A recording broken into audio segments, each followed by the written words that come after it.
Rishabh sir, ಏನ್ ಹೇಳ್ಬೋದು sir, ನಿಮ್ಗೆ ಎಷ್ಟು ಸತಿ ಥ್ಯಾಂಕ್ಸ್ ಹೇಳಿದ್ರು ಕಡಿಮೆ. ಈ ಸಿನಿಮಾ ಮಾಡ್ಬೇಕಾದ್ರೆ ನಾನು ಬರೀ ಒಬ್ಳು ನಟಿಯಾಗಿ ಅಲ್ಲ, like as a human being ನಾನು ಬೆಳೆದಿದ್ದೀನಿ.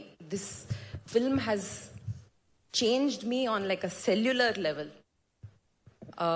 ಅಂಡ್ ಅದೆಲ್ಲದೂ ನಿಮ್ಮ ನಂಬಿಕೆ, ನಿಮ್ಮ ಪ್ರೋತ್ಸಾಹದಿಂದ. ಡಬ್ಬಿಂಗ್ ಅಲ್ಲೂ ಆ ಚಿಕ್ಕ ಚಿಕ್ಕ ಸೀನ್ಸ್ ನೋಡ್ಬೇಕಾದ್ರೆ ಅಥವಾ ನಾವು ಶೂಟ್ ಮಾಡಿರೋ ಈ ಟ್ರೇಲರ್ ಅಲ್ಲಿ ನೋಡ್ಬೇಕಾದ್ರೆ ಆ ಬೆಳವಣಿಗೆ, ಆ ಗ್ರೋತ್ ಏನೇ ಇದ್ರು, it's because of this film. Thank you so much. Thank you push ಮಾಡಿದ್ದಕ್ಕೆ. Thank you first of all. ನಂಗೆ ಇನ್ನೂ ನೆನಪಿದೆ, ಸಪ್ತಸಾಗರದ ಆಚೆ ಎಲ್ಲೋ ಸೈಡ್ ಎ ಪ್ರೀಮಿಯರ್ ಇಂದ ನೀವು ಎಷ್ಟು ಪ್ರೋತ್ಸಾಹ ಕೊಟ್ಟಿದ್ರಿ ನನಗೆ, ಎಷ್ಟು ನನ್ನ ಪರ್ಫಾರ್ಮೆನ್ಸ್ ಬಗ್ಗೆ ಎಷ್ಟು ಮಾತಾಡಿದ್ರಿ.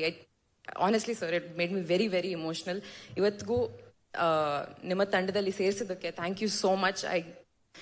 ಮೇ ಬಿ ನನ್ನ ಕರಿಯರ್ ಅಲ್ಲಿ ಮೇ ಬಿ ಹೋಗ್ತಾ ಹೋಗ್ತಾ I will be able to collect the words to thank you.